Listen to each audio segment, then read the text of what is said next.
ഈ 10ാമത്തെ വർഷം തെരഞ്ഞെടുപ്പിന് മുമ്പിൽ കാണിക്കുന്ന ഈ നാടകങ്ങളോട് സഹകരിച്ചാൽ ഞങ്ങളെക്കുറിച്ച് ജനങ്ങൾ എന്ത് വിചാരിക്കും? ഞങ്ങൾ ഈ സംസ്ഥാനത്തെ ഏത് കാര്യമായിട്ട് ഇൻവെസ്റ്റേഴ്സ് മീറ്റ് വെച്ചല്ലോ, ഞങ്ങൾ അവിടെ പോയി ഫുൾ സപ്പോർട്ട് കൊടുത്തല്ലോ. വ്യവസായ വികസനത്തിന് വേണ്ടി, സംസ്ഥാനത്തിന്റെ പൊതുവായ വികസനത്തിന് വേണ്ടി മേജറായിട്ട് എതിർത്തിട്ടുള്ള ചില കാര്യമുള്ളൂ. എന്താണ് ഞങ്ങൾ എതിർത്തത്? കേരളയിൽ എതിർത്തു, ഇപ്പോഴും എതിർക്കും.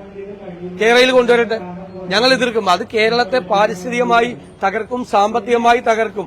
അല്ലാതെ തന്നെ അതുവഴി ഉണ്ടാകുന്ന ലക്ഷ്യം പൂർത്തീകരിക്കാൻ കഴിയും. അല്ലാതെ ഇതുപോലത്തെ നാടകങ്ങൾക്ക് ഞങ്ങൾ എന്തിനാ കൂട്ടുനിൽക്കണം? ഞങ്ങൾ എന്തിനാണ് മുഖ്യമന്ത്രി പരിഹാസപാത്രമായ പോലെ പ്രതിപക്ഷം പരിഹാസപാത്രമാവേണ്ട ആവശ്യമില്ല.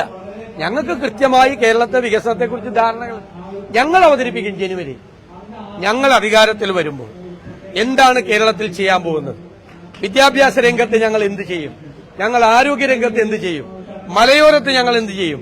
തീരദേശത്ത് എന്ത് ചെയ്യും എന്ന് ഞങ്ങൾ കൃത്യമായി പറയും.